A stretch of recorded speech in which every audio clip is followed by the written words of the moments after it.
Got a network update for you guys from T-Mobile. We have another great article from Sasha Segan over at PC Magazine. I will leave it in the description down below so you guys can check out his findings in full. So T-Mobile lights up 100 megahertz of standalone 5G in upstate New York, why it matters. So I'll give you guys my take.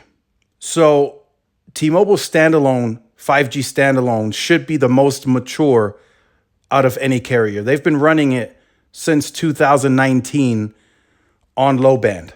The N71 standalone core has been live since December of 2019. So they've been studying, they've been running it, they've been testing it, they've been optimizing it. So now they're taking that same approach onto mid-band.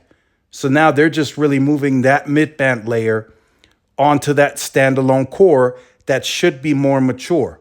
Now there's going to be more testing to come. There's going to be voice over NR. So all of that is in the works.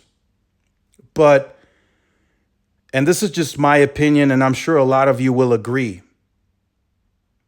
I think for mid-band and for them to fully activate standalone, they should only do it in markets where they have 100 megahertz of contiguous N41. And here's why. For example, my market, El Paso, unfortunately, we are stuck at 40 megahertz of N41, and we will be stuck at 40 megahertz of N41 for the foreseeable future. Now, I'm still waiting on some official stuff to be sent my way, but apparently N41 and the different blocks, they have some different frequencies, and there is some of them to add to make it contiguous 80 megahertz. There is some interference with the carrier out of Mexico, so they're going to leave it at 40 for a while. So I'm told. That's what I received in my inbox not too long ago. They're trying to compensate by activating N25 at 15 megahertz in the third quarter. So the reason I use that as an example is because if they were to just move that to standalone right now, it would be, as it stands right now, it would be N41 at 40 megahertz and N71 at 15. That's 55 megahertz. That would severely decrease performance. Under NSA, I got 40 megahertz of N41, 20 megahertz of band 2, 20 megahertz of 66. So that gives me at least 80 megahertz. If you go to standalone, that now drops to 55. So I'm sure you guys are catching my drift here. So the NSA network, even in some markets, to be honest, if they go to 100 and then say there's another 10 or 15 megahertz of N71, that's 110 or 115 total. If they go to standalone, that's still going to be lower spectrum on air.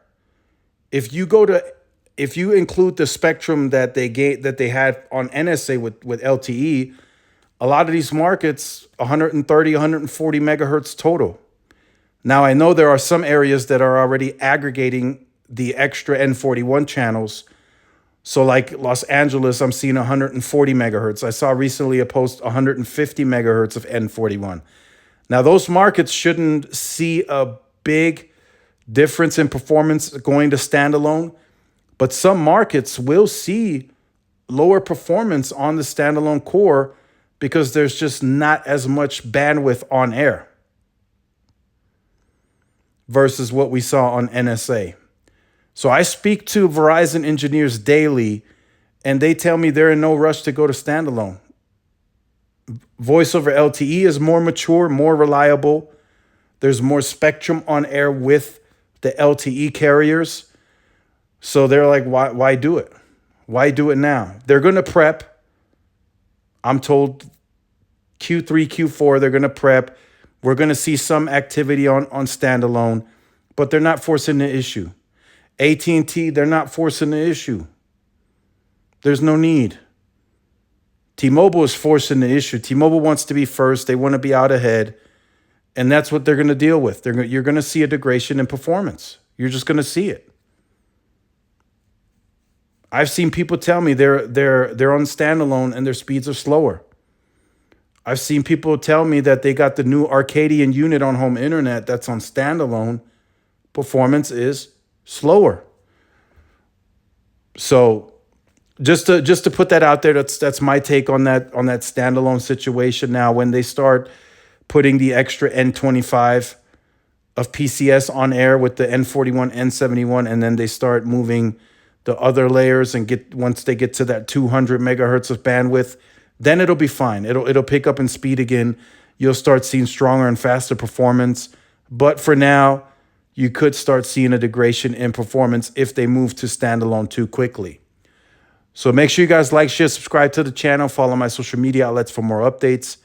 This is Tyrone with Tech Live. I'll see you in the next one. Peace.